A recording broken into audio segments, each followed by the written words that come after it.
Et voilà pour ce très beau documentaire de Jérôme Palto sur ces Conti, un documentaire presque touchant, si j'ose le dire. Je vous le disais avant ce film, eh bien, les délocalisations, la désindustrialisation s'est invité au cœur de la campagne. Tous les candidats, ou presque, ont fait le détour par Gandrange, par le Jaby, par Florent, etc., pour débattre de ces questions-là face à une France qui a l'air de voir son industrie, on en parlera, lui échapper. Comment enrayer cette désindustrialisation? C'est le débat qu'on va essayer d'avoir tout à l'heure, enfin maintenant, sur Public Sénat, avec Roland Spirko, qu'on a beaucoup vu dans le documentaire. Alors vous êtes presque l'homme de l'ombre de ce documentaire, c'est comme ça que vous apparaissez un petit peu, le conseiller occulte, la personne qu'on ne voit pas forcément en première ligne, mais qui est là, et vous nous direz comment, pour aider dans cette lutte des Conti.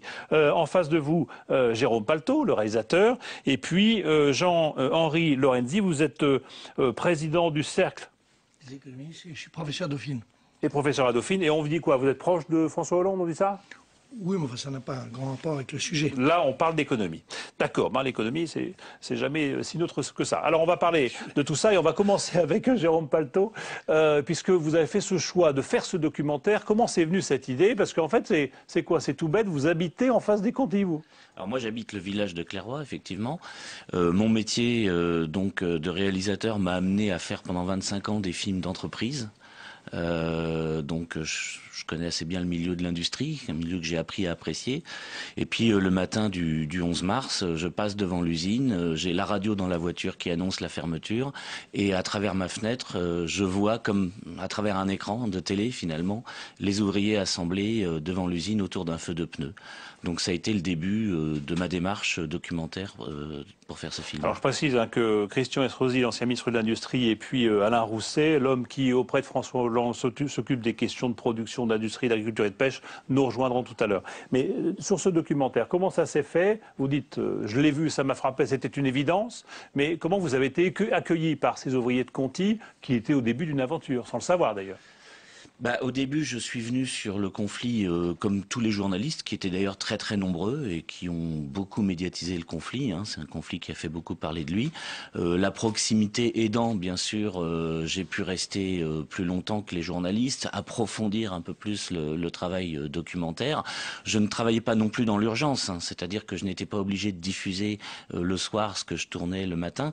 Donc en fait, je m'étais engagé aussi auprès des salariés à ne diffuser ce que je tournais que longtemps après la fin du conflit. C'est ce qui m'a permis... Donc ils savaient que ces images-là n'alimenteraient pas les news du jour, mais que ça serait pour plus tard, et ça leur donnait une plus grande liberté ou latitude vis-à-vis de vous. Alors ça m'a donné une plus grande liberté, puisque j'ai pu filmer des scènes qui sont des scènes qui appartiennent aux coulisses, qui étaient à l'époque confidentielles, et qui ne le sont plus maintenant, bien après le conflit. Alors est-ce que c'est vous qui nous faites découvrir Roland Spirko, ou est-ce qu'on l'a vu à l'époque dans d'autres films? Moi, ça ne m'a pas frappé.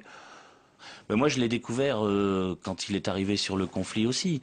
Et à force d'approcher, si vous voulez, les coulisses du conflit, de comprendre comment se fabriquait ce mouvement, j'ai découvert aussi, bien sûr, l'expérience de Roland Spirko, sa vision stratégique du conflit et la façon dont les salariés du comité de lutte ont appliqué, je dirais, ses conseils et son expérience pour mener... Ça vous a surpris de voir qu'il y avait comme ça quelqu'un qui était venu... faire profiter ses salariés de son expérience à lui, chez Chausson, puisque c'était ça. Je savais qui était Monsieur Spirko. Donc au début, j'étais un petit peu comme les salariés, d'ailleurs, un petit peu dubitatif, un petit peu sceptique. Et puis finalement, quand j'ai vu la façon dont s'organisait le conflit, les conseils de Monsieur Spirko, son pragmatisme aussi. Je pense que c'est aussi un homme qui sait dialoguer quand il a en face de lui des patrons, des dirigeants d'entreprise, qui sait mener une discussion.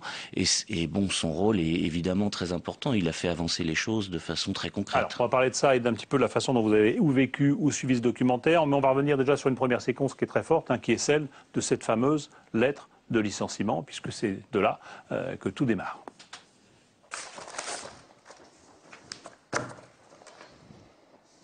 Monsieur, Au regard des difficultés économiques exposées par le préambule de la Convention de rupture amiable pour motif économique que vous trouverez ci-joint en double exemplaire. Continental France SNC est conduite à procéder à la fermeture de l'usine de Clairoy et par voie de conséquence à supprimer votre poste de malaxeur dissolution. À supprimer votre poste de vulcaniseur. À supprimer votre poste de confectionneur. À supprimer votre poste d'agent d'ordonnancement. Veuillez agréer, monsieur, l'expression de mes salutations distinguées. Voilà pour cette lettre, c'est toujours spectaculaire effectivement parce qu'on sait que comment une lettre comme ça va bouleverser une vie. Roland Spirko, donc vous arrivez dans ce conflit comment vous? Parce que vous n'êtes pas de l'usine, vous n'êtes pas d'une fédération syndicale, vous êtes de lutte ouvrière et vous proposez vos services, comment ça marche? Non, je ne propose pas un service, je suis un militant ouvrier qui a été l'animateur principal de la lutte des travailleurs de Chausson, une lutte qui a duré plus de 3 ans et qui a marqué les travailleurs de la région et bien au-delà. Et les travailleurs de Continental, immédiatement dès qu'ils ont appris la fermeture, m'ont téléphoné pour me demander de venir en tant que militant, ouvrier, communiste, révolutionnaire, ce que vous voulez, mais en tant que militant qui avait affronté justement des 3 gouvernements de gauche, de droite et autres pour empêcher les travailleurs d'aller à la NPE, même si nous n'avons pas pu empêcher la fermeture, de pouvoir discuter ensemble, de retrouver les vieilles traditions du mouvement ouvrier pour être capable de faire reculer le groupe Continental. Et qu'est-ce qui a fait que vous avez eu envie de venir sur ce conflit-là? Parce que des conflits, il y en a, des entreprises en difficulté, menacées de fermeture, il y en a. Ouvrier, j'ai entre-temps, je suis à la disposition des travailleurs. Moi, je suis pour l'émancipation des travailleurs. Vous savez, je pense que les travailleurs, un jour, pourront prendre en charge cette société, se débarrasser de tout le patronat. Et donc, dès que les travailleurs veulent relever la tête et se battre, il me paraît juste et normal de les accompagner s'ils demandent quoi que ce soit pour leur apprendre justement qu'ils ont les capacités d'inverser eux le cours des choses. Jean-Hervé Lorenzi, en quoi ce conflit Conti est-il exemplaire dans notre histoire industrielle? Il est doublement exemplaire parce qu'il était d'abord un conflit au fond très représentatif, l'idée que toute solution ferme une usine. Je pense que ce monde va évoluer, changer, etc. aujourd'hui. Mais c'était l'idée que toute solution, c'est d'abord on ferme une usine, et puis la manière dont la discussion, le débat, le conflit s'est déroulé, que la France entière a suivi, puisqu'on a, au-delà du documentaire, on avait suivi. Évidemment, ça a pris une dimension qui était symbolique très très forte. D'accord. Et vous dites dans un rapport que vous avez rédigé avec Lionel Fontanier en 2005 sur désindustrialisation et délocalisation, vous dites que, vous inquiétez de la perte de substance du tissu industriel français. C'est ça la perte de substance du tissu industriel français? C'est Conti et les autres? Il y a déjà un phénomène de désindustrialisation au fond des pays occidentaux, que ce soit en Europe ou aux États-Unis, mais il se trouve que dans ce mécanisme-là, la France a été championne du monde, et donc peut-être parce que le débat social, peut-être parce que la réflexion économique, peut-être parce que l'idée qu'on s'est fait de l'avenir économique de notre pays était de dire qu'on allait devenir une société de services. Il y a eu beaucoup d'erreurs accumulées sur 10 ans ou 15 ans.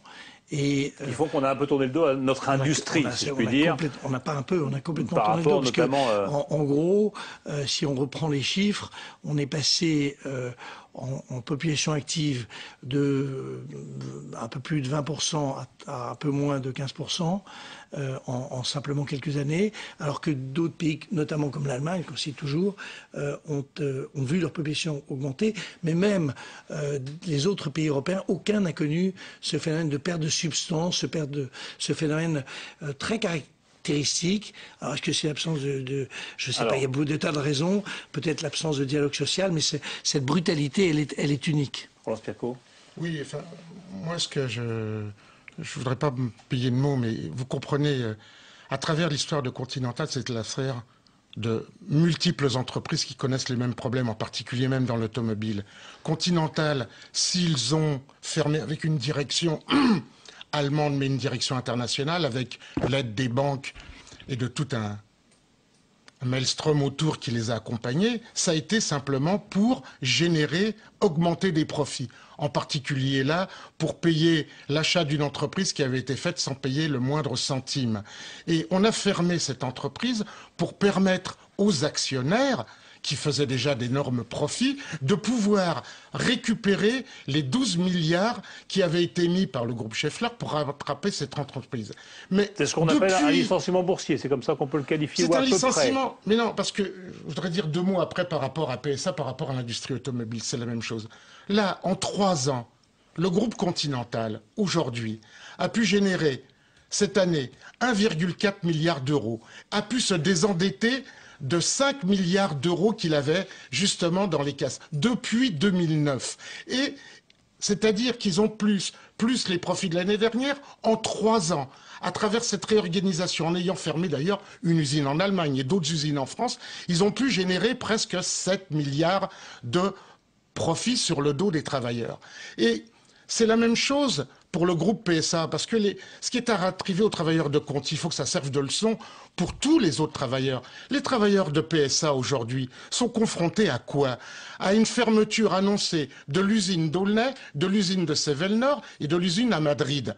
Et tout ça pourquoi? Pour des raisons de quoi? De rentabilité, de productivité? De rentabilité absolue. La famille Peugeot fait des profits. Les profits de PSA sont importants, mais plus important encore cette année, pour cacher un peu les comptes, ce sont les profits de Forestia, qui est son principal filiale. Et on va fermer l'usine d'Aulnay pour que la famille Peugeot puisse engranger encore des milliards en faisant faire le travail, non pas à 1000 km, mais à 40 km de là, à Poissy. C'est-à-dire qu'on va supprimer 3500 emplois, 6-7 000 avec les emplois induits, pour faire le travail par 1000 travailleurs. Et c'est pour ça que les travailleurs de Continental demandaient l'interdiction des licenciements, même s'ils n'ont pas pu l'obtenir, ils l'ont pu l'obtenir pour 2 ans et demi, mais que cette interdiction des licenciements, elle est vitale pour le monde du travail, et puis de répartir le travail. Par rapport à une entreprise qui, à l'époque, était bénéficiaire, c'est ça que vous voulez dire, une usine qui était bénéficiaire.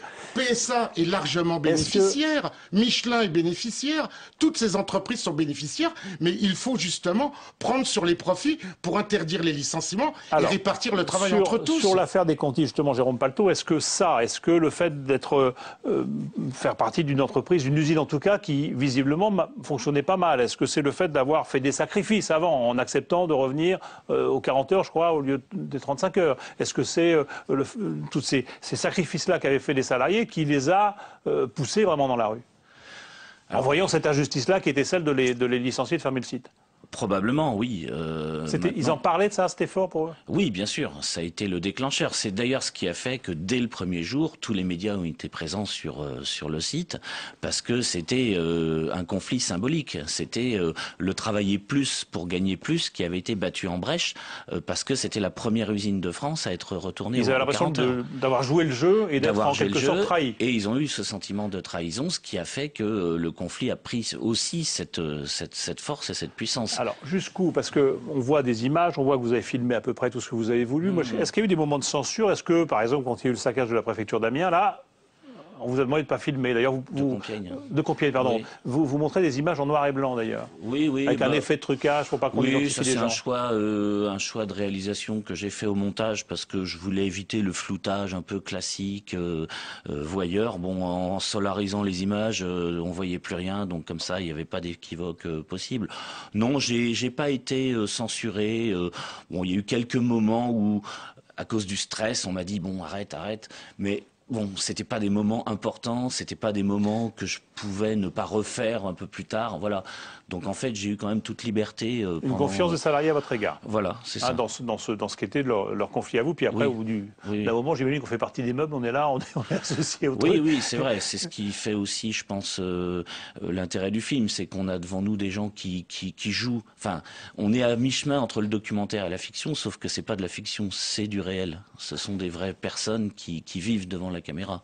Roland Spierko, vous avez un petit peu dit déjà ce que ça avait d'exemplaire pour vous, ce conflit-là, mais son issue, ce qu'en ont obtenu les salariés, et notamment le fait que les grandes centrales syndicales étaient absentes du débat, en fait, dans cette affaire, ça a été géré par vous, si je puis dire, et par les salariés eux-mêmes. Qu'est-ce qu'il faut en conclure de cela? Ce qu'il faut en conclure, c'est que 1000 salariés ont pu faire reculer, ou pas totalement, mais au moins partiellement, un groupe de 175 000 personnes.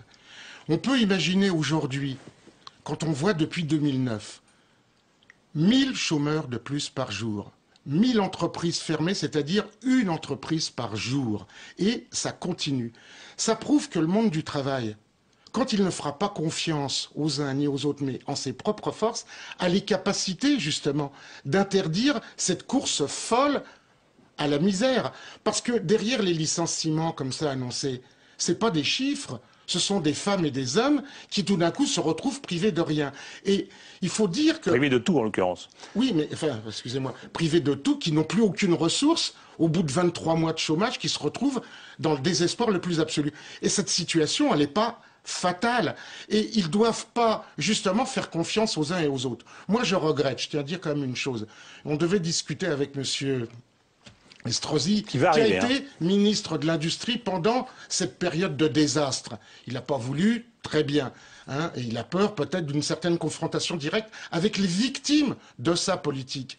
Mais mon voisin à côté est aussi, je regrette de le dire, un peu dans le système, parce qu'il est non seulement économiste, mais il est aussi membre du conseil d'administration de la banque Rothschild, de la BNP, et justement des prédateurs qui, pour garantir les profits à travers les placements, parce que la BNP est en même temps actionnaire de PSA, qui, pour maintenir à tout prix les profits de ces actionnaires parasites, excusez-moi de le dire, eh bien, poussent des centaines de milliers de personnes à la misère. Alors les travailleurs ont le droit, justement, à travers cette expérience, c'est qu'on peut inverser le cours des choses. Les travailleurs peuvent imposer l'interdiction des licenciements. Ils peuvent préserver leur emploi et leur salaire. Merci Roland Sperco. C'est l'enseignement que vous tirez de tout cela. Et effectivement, M. Estrosi, etc., viendra vous répondre indirectement d'ici une seconde. On va s'en tenir là pour cette première partie du débat, si vous voulez. Puis on va effectivement faire venir,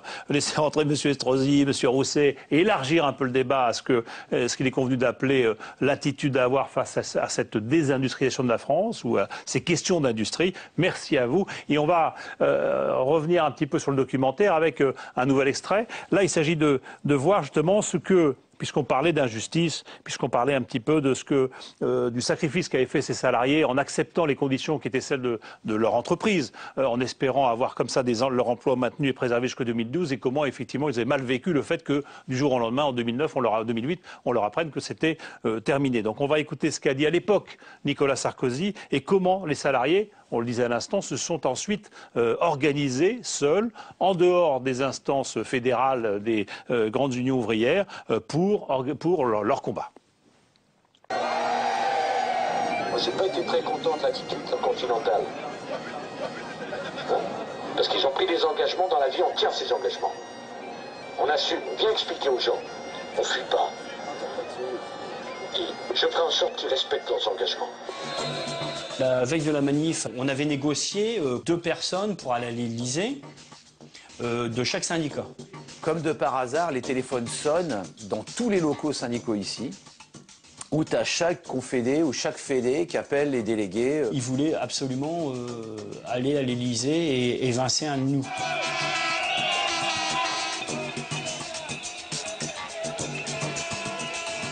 Toutes les confédés font pression ici à chaque syndicat pour avoir une place pour aller à l'Élysée. Il était hors de question que quiconque négocie pour nous, quoi. Voilà, pour ces 2 extraits à des moments différents du documentaire. Donc Christian Estrosi, merci de nous avoir rejoints. Vous avez été ministre de l'Industrie, vous êtes député UMP des Alpes-Maritimes, vous êtes maire de Nice et vous êtes auteur avec Pascal Gallaudet de Battements d'ailes de papillon, un livre dans lequel vous parlez de redonner à la France une ambition industrielle, qui semblerait vouloir dire qu'elle l'a un peu perdue. Non ? Tout simplement parce que depuis 30 ans, nous voyons que tous les gouvernements de gauche comme de droite qui ont précédé 2007 ont tout le temps orienté les grandes politiques de notre pays vers les services, vers la finance, vers l'économie virtuelle, et ont baissé les bras sur la politique industrielle. Il a fallu l'arrivée de Nicolas Sarkozy qui se batte sur Alstom pour éviter son démantèlement face à Siemens, le géant allemand, et face à Bruxelles. Et il a fallu que de nouveau le cœur de la crise nous oblige à prendre des mesures fondées d'abord sur l'investissement avec le Fonds stratégique d'investissement, la multiplication par 3 du crédit impôt recherche et d'autres mesures dont on parlera pour redonner au cœur de la crise, une politique industrielle à notre pays dont on peut dire que même si malheureusement nous avons continué à perdre des emplois, sauf depuis 2011 où le dernier rapport de l'INSEE rappelle que pour la première fois les choses se stabilisent, notre pays reste la 5e puissance mondiale au terme d'une crise sans précédent. Mais avec un chômage qui augmente et qui est pas loin de 10% aujourd'hui, oui, mais une situation dont il faut rappeler qu'il est bien meilleur à la moyenne européenne qui est de 46%. D'emploi, oui, le chômage est monté de 46% sur la moyenne européenne, là où il est monté de 17% en France. Alors, en Espagne, il est monté de 180%. En face de vous, Alain Rousset, je disais, vous êtes député socialiste de Gironde, vous êtes président du Conseil général d'Aquitaine, vous êtes président de l'Association des régions de France et responsable du pôle production, industrie, agriculture et pêche dans l'équipe de François Hollande. Et vous êtes sur ces questions-là spécialisé sur cette industrie. Donc je regrette que M. Spirko n'ait pas voulu discuter avec vous, que vous n'ayez pas voulu discuter avec M. Spirko, mais enfin on va arrêter là et clore l'incident. C'était un incident de coulisses, mais c'est intéressant de le dire. Monsieur Spirko me dit « Je suis révolutionnaire, je refuse de vous serrer la main ». L'intérêt ouvrier dans un pays, quelle que soit la place qu'on occupe, on a intérêt à se parler. Alain Rousset, qu'est-ce que vous dites déjà à ce débat, à cette affaire des Conti et à ce qui s'est dit un petit peu depuis le début sur cette désindustrialisation? Écoutez, d'abord, je ressens l'émotion que les salariés ont dû ressentir sur place dans la bataille qui a été la leur. Mon histoire personnelle fait que je suis originaire d'un village des Monts du Lyonnais où on a fermé toutes les usines lorsque la voiture est arrivée, et lorsque la chapellerie, qui étaient les usines sur place, ont toutes fermé. Donc j'ai vécu ce qu'est, pour mes parents, la fermeture des usines. Donc je me sens un peu attaché à cela. Ensuite, le deuxième point, c'est que nous venons avec François Hollande de faire une proposition de loi qui n'a pas été acceptée par le gouvernement, permettant, lorsqu'une entreprise bénéficiaire refuse de céder un site à un repreneur, refuse d'organiser la cession, refuse de rechercher quelqu'un qui pourra reprendre, qu'elle s'apprête à vendre, qu'elle s'apprête à fermer. Ou fermer, cette entreprise peut être condamnée. C'est-à-dire qu'on peut reprendre le site et avec le tribunal de commerce, avec la parole aussi au comité d'entreprise et aux représentants du personnel, pouvoir organiser une formule totalement dans les clous de la loi, par l'intermédiaire du tribunal de commerce, par l'intermédiaire d'un mandataire de justice, mais qu'on arrête ce système où on peut venir chercher les clients, parce qu'en fait c'est ça, vous prenez une entreprise, vous achetez une clientèle, ou vous achetez une technologie, vous la fermez, et vous vous rapatriez sur le secteur historique de votre entreprise. En emportant et les clients et la technologie. Bien sûr. Donc ça, il faut l'arrêter. C'est parce que vous voulez faire Conti en l'occurrence, ça c'est autre chose, j'imagine. Écoutez, on ne sait pas trop quelle était la stratégie de Conti. C'est pas une entreprise qui a laissé de bonnes traces. Troisième observation, par rapport à ce que disait M. Estrosi tout à l'heure, quand même, faire un bilan positif de ce qui vient de se passer depuis 10 ans, il faut le faire, quoi. 750 000 emplois industriels en moins, une entreprise qui ferme tous les jours, et ce dont je peux témoigner dans la mission que m'a confiée François Hollande, c'est-à-dire de rencontrer les chefs d'entreprise, de rencontrer les organisations syndicales, les économistes, de reprendre secteur par secteur, c'est qu'il y a aujourd'hui un État impotent, un gouvernement impotent, encéphalogramme plat à l'égard d'une stratégie industrielle. Prenez les grands groupes et les grandes technologies que nous avons aujourd'hui. Le nucléaire, le TGV, le spatial ou l'aéronautique. C'est des technologies qui ont 30 ans. Quels sont les engagements, les aventures technologiques que la France a engagées ces 10 dernières années? Il suffit de poser la question. Aucune. Regardez ce que viennent de faire les États-Unis. Les États-Unis ont aussi lancé un grand emprunt. Sauf qu'ils ne sont pas allés à la pêche au carlet comme on le fait sur les bords de la Garonne, dans mon Aquitaine. Ils ont dit biotech. Ils ont dit robotique, ils ont dit matériaux, et nous, on est parti à la pêche. Rien ou quasiment rien sur les drones, qui sont quand même l'avion de demain. Quelle est la position de la France sur le futur sommet de l'espace? Quelle est la position sur les matériaux? Nous avons perdu, parce que c'est ça le développement industriel, des compétences des compétences, savoir-faire, des ouvriers, des ingénieurs, des techniciens. On a laissé partir des secteurs entiers. C'est pour ça que la situation est très grave aujourd'hui. Et que ni le crédit d'impôt recherche, qui n'a entraîné aucune, je le défends, mais il n'a entraîné, il faut le savoir, aucune augmentation de recherche dans les entreprises. Aucune augmentation de recherche. Ni le grand emprunt qui s'adresse plutôt à l'université n'ont apporté aucun élément nouveau. Et moi qui suis président d'une région avec beaucoup d'entreprises, notamment dans le domaine du bois, dans le domaine de l'aéronautique, qui est à la manœuvre? C'est les régions qui sont à la manœuvre. C'est les régions qui sont à la manœuvre. Notez, et j'en terminerai là pour redonner le débat, que notre système industriel désindustrialise d'une manière systémique. Il faudrait qu'on arrive à le comprendre en France. On a des grands groupes et des PME low cost, rien au milieu. Et on n'a rien fait. On les tue même, ces entreprises de taille intermédiaire. Parce que le système de financement, parce que le système de formation ne s'y prête pas. Et vous avez d'ailleurs son corollaire, c'est, je m'arrêterai, c'est l'État qui veut tout faire, c'est l'État qui veut tout faire, et les collectivités locales sous-traitantes. Alors, tant qu'on aura ce modèle centralisé, eh bien, on se plantera, pardonnez-moi l'expression. Bon, Jean-Hervé Lorenzi, vous nous, dans un sens, vous nous direz un petit peu le décor en termes de comparatif Allemagne-France, enfin, etc. Est-ce qu'est l'industrialisation ou la désindustrialisation en France aujourd'hui? Je trouve que ce qui est très important, c'est qu'aujourd'hui, on découvre que la situation est catastrophique. C'est sûr que la situation dans notre pays, elle est absolument catastrophique. Alors, le diagnostic, il n'est pas extrêmement compliqué à faire. On a un CAC 40 qui marche du feu de Dieu. C'est vrai qu'il marche très bien. Les grandes entreprises. Oui, disons 40 peut-être un peu plus, qui se sont internationalisées, qui, contrairement à ce qui se passe en Allemagne, n'ont aucune capacité, n'ont pas la volonté d'entraîner avec elles les PME. Ce que vient de dire Alain Rousset est très juste. On a ce manque terrifiant d'entreprises dites ETI ou intermédiaires. On a alors ce qui est très intéressant, c'est quand même l'idée que c'est notre modèle qui va pas. On a alors là aussi, les responsabilités sont quand même un petit peu partagées. Moi, j'ai été fonctionnaire dans un grand ministère de l'Industrie. C'est vrai qu'on a perdu cette idée, on l'a collée dans le ministère de l'Éducation, j'allais dire, des Finances. On a perdu cette idée que c'était notre affaire et on a considéré, l'affaire des Conti est très caractéristique, que la solution sur tous les sujets, c'était je ferme.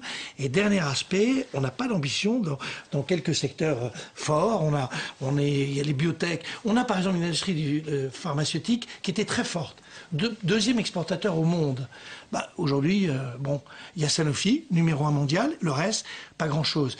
Et on peut prendre secteur par secteur où est-ce qu'on veut mettre l'accent, se coller au boulot, faire des financements. Alors c'est vrai que maintenant tout le monde converge sur l'idée qu'il faut une banque qui aide massivement, mais c'est quand même la pente à remonter est quand même pas facile. Estrosi, donc situation catastrophique, pas assez d'intermédiaires entre les grandes boîtes et les grandes entreprises et les toutes petites, pas assez de projets un petit peu galvanisants et de grandes orientations genre TGV, etc. Où est cette époque-là? Quelles sont les technologies d'aujourd'hui qu'on devrait développer, etc. Qu'est-ce que vous avez fichu? Bon, alors d'abord, il est normal que je m'inscrive en faux face à Alain Rousset, qui est le porte-parole de M. Hollande, face à M. Lorenzi, qui est le conseiller de M. Hollande. Je suis seul contre deux, donc équilibrer les temps de parole, vous êtes costaud. Ça serait bien. Je vais essayer de l'être. On oublie de rappeler que nous venons de traverser une crise économique, une crise financière, une crise des matières premières, une crise de l'euro. Vous parlez de la France comme si la France était seule à vivre dans un univers où tout irait bien ailleurs. La réalité, c'est que aujourd'hui, nous sommes restés la 5e puissance mondiale. Je ne nie pas que les choses sont formidables. Quand on parle du nombre d'emplois industriels perdus, il faut rappeler les dates. 1998-2008, Monsieur Lorenzi. Les 10 ans du gros des pertes d'emplois, c'est 1998-2008, 550 000 emplois industriels perdus. Ensuite, nous avons 50 000 emplois, en gros, à partir de 2008. C'est-à-dire que nous rentrons dans la phase où nous essayons de mettre en place des outils pour sauver, par exemple, des situations. L'affaire Comté est une affaire tout à fait scandaleuse. Ça a été assez bien dit d'ailleurs tout à l'heure. Une entreprise allemande... Le sentiment d'injustice, une entreprise qui fait des bénéfices. C'est un drame. Comment peut-on accepter qu'une entreprise allemande qui dispose d'un site en France décide de le fermer, d'envoyer ses lettres de licenciement à des hommes, à des femmes derrière lesquels il y a des enfants, il y a des familles, et qui, d'un coup d'un seul, pour faire de la spéculation, refuse de vendre. Augmenter sa marge, on va dire. Refuse de vendre, ben oui. Et refuse de vendre pourquoi? Pour ne pas laisser s'organiser la concurrence face à eux. C'est ça qui est scandaleux dans l'affaire Continental. Et c'est là qu'il faut créer des outils pour empêcher ça. Pourquoi on n'est pas d'accord avec M. Rousset, M. Hollande, quand il dit on veut sauver des sites? Vous savez, moi, on veut une loi qui empêche d'empêcher un repreneur de racheter un site. En gros, c'est ça. C'est ce que j'ai proposé la semaine dernière. Parce qu'on confond. Vous savez, il y a un immeuble. Il y a celui qui dit je suis propriétaire des murs. Je suis content, je suis propriétaire des murs. Puis il y a celui qui est propriétaire du fonds de commerce, c'est-à-dire de la propriété industrielle, des salariés, des emplois. D'un côté, on parle du site, et nous, on parle de la propriété industrielle. Voilà. On prend l'exemple de Molex. Les murs n'ont pas tant d'importance que ça. L'exemple de Molex, par exemple. Mais je ne vais pas parler des... Attendez, je peux finir. Oui. L'exemple de Molex. Cet actionnaire américain qui s'est comporté comme un voyou. D'accord ? J'ai dû mettre le pied dans la porte. Il voulait partir avec quoi? Avec des moules qui permettaient de fabriquer des pièces pour Renault et pour PSA, et qui étaient le fruit de brevets français. Et donc, bon, ils sont partis, mais on ne les a pas laissés partir avec ces brevets. C'est ce qui permet à Villemur, cette petite commune des Pyrénées, aujourd'hui, d'avoir avec Villemur Industrie, qui a pu reprendre l'entreprise avec cette part du fonds de commerce, une activité où nous avons conservé les brevets français. Monsieur Estrosi, si j'ai bien compris, là, on se bagarre et vous proposez des outils pour pouvoir lutter contre un comportement de voyous de certaines entreprises vis-à-vis de délocalisation ou de pillage technologique. Juste que je termine. Pendant ces 4 ans, on a mis en place les outils, fonds stratégiques d'investissement.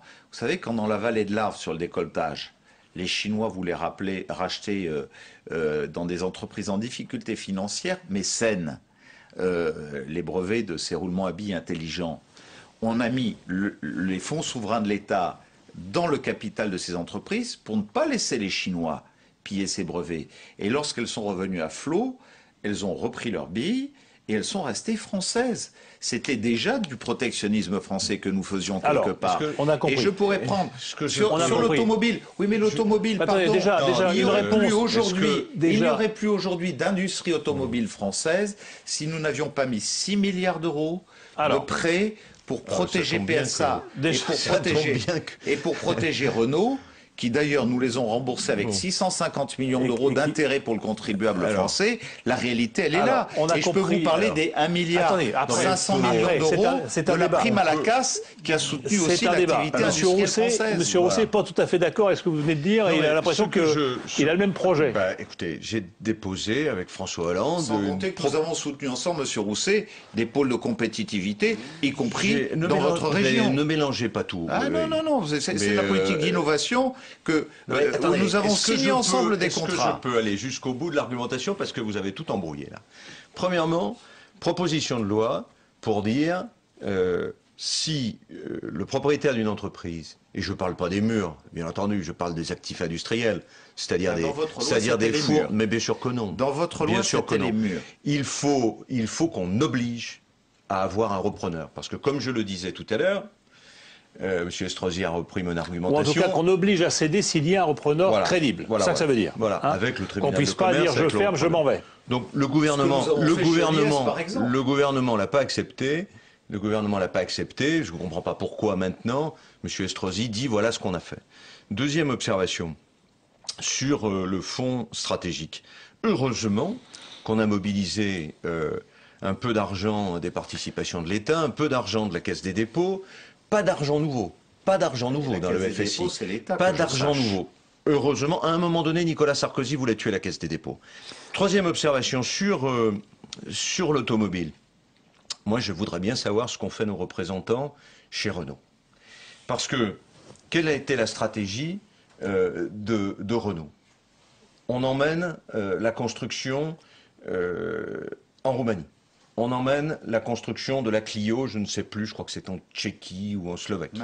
On y a mis un terme. Et maintenant au Maroc, c'est ça ? Au Maroc la totalité d'une entreprise. La stratégie initiale, c'est quoi? C'est de dire on va s'installer en Roumanie parce qu'il y a un marché de l'Est. Très rapidement, on s'aperçoit que le marché de l'Est ne s'ouvre pas. Que le marché de l'Est, par contre, est ouvert aux voitures d'occasion de l'Allemagne. Ce qui fait que la Roumanie fournit la France. On refait la même erreur avec des unités du même type au Maroc, à Tanger. C'est-à-dire, on se dit, on va créer un marché, en fait ce marché n'existe pas, et bien je fournis le marché national. Comment l'État a-t-il pu être à ce point l'État qui représente combien? 15% à peu près? Oui, il y a 4 administrateurs. Renault, hein. Quelle est la feuille de route? Bon, on y va. Comment peut-on laisser une compétence? Parce que ce qu'on dit, c'est on amène les usines, mais on garde l'intelligence. C'est totalement faux. Tous les économistes vous diront que quand on amène une usine quelque part, on amène aussi la conception. Il y a un rapprochement entre les deux. Et c'est là où la situation française est très grave. C'est que le départ d'entreprises de production tel qu'on l'a fait. Et délocalisation ne veut pas dire désindustrialisation. Le problème, c'est que la France, elle cumule et désindustrialisation et délocalisation. Alors, un petit mot là-dessus de notre économiste, Jean-Hervé Lorenzi, et après on verra ces questions de Renault. De l'économiste qui est à cette table, on va dire. Mais qui est aussi économiste. J'ai pas un économiste conseiller de M. Sarkozy à mes côtés, en tout cas. Il en aurait bien besoin. Non, mais d'abord, il y en a d'excellents. Et ce même sujet, vous faisiez référence à un rapport qui s'appelait Désindustrialisation, délocalisation, qu'on a écrit il y a 5-6 ans. Et j'ai été aux États généraux de l'industrie, je dois dire que vous présidiez. Je trouve que alors pour être très honnête, tous les concepts y étaient, c'est vrai.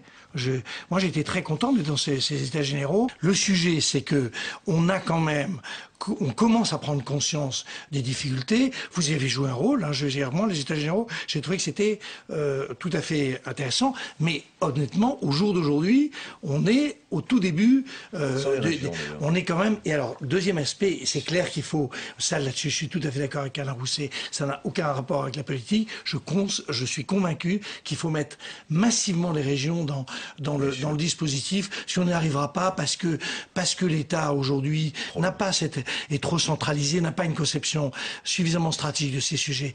Mais je vous ai rendu tout à fait hommage sur la manière dont les États généraux ont été menés. Et j'ai été très ravi d'y participer. Merci Jean-Hervé Lorenzi. Alors, de réponse. On peut être objectif. Les régions, on va voir, mais un mot sur Renault, puisque vous êtes beaucoup investi sur l'affaire Renault, vous avez beaucoup tiré les oreilles de Carlos Ghosn.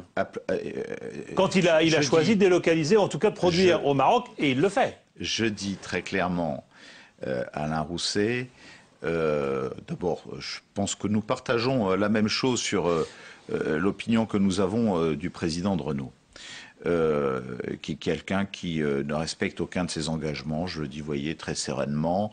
Quand l'État est à 15% actionnaire de Renault, il a le droit d'imposer une stratégie industrielle. Qu'est-ce que j'ai fait? Qu'est-ce que nous avons fait avec le président de la République en décembre 2009, lorsque M. Carlos Ghosn avait décidé de produire la Clio 4 en Turquie, à Bursa. Nous l'avons convoqué. Nous lui avons dit, Monsieur Ghosn, la Clio 4, vous la ferez pas en Turquie. Vous la ferez à Flins. Parce qu'une voiture française, destinée au marché français et pour une grande partie du marché européen, elle doit être construite dans une usine française par des ouvriers français et des ingénieurs et des techniciens mais sur français. Cette histoire-là, ça montre que d'un côté, méga usine qui va s'installer au Maroc et concurrencer l'usine française. Je ne suis pas ministre en charge de l'industrie. Je le dis très clairement. Je le dis très clairement, ce que je n'ai pas accepté pour la Clio 4, lorsque j'étais ministre de l'Industrie, je n'aurais pas accepté pour une partie de la production, parce qu'il y a deux choses à voir sur l'usine de Tanger qui est intéressante.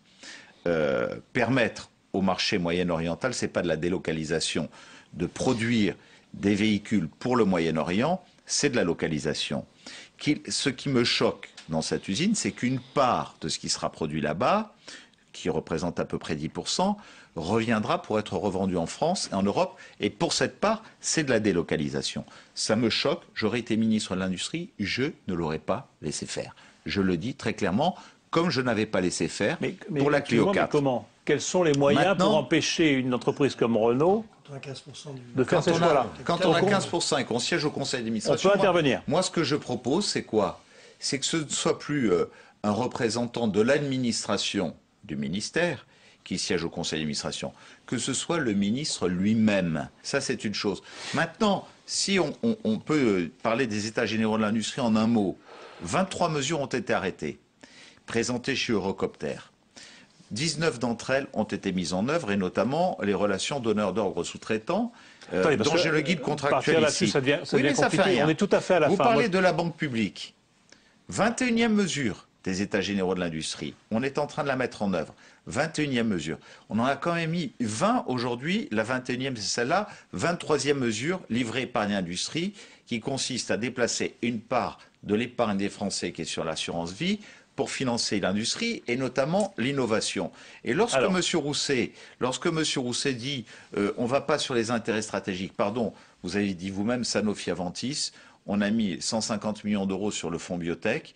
Aujourd'hui, ça veut dire qu'on reste le premier groupe mondial pharmaceutique.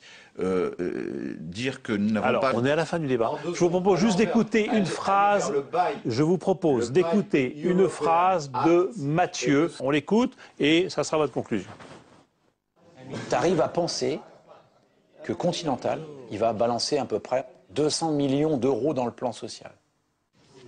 Et ce qui est complètement aberrant, c'est de te dire que c'est encore rentable de faire ça, de mettre 200 millions d'euros à la poubelle et qu'ils vont encore y trouver leur compte.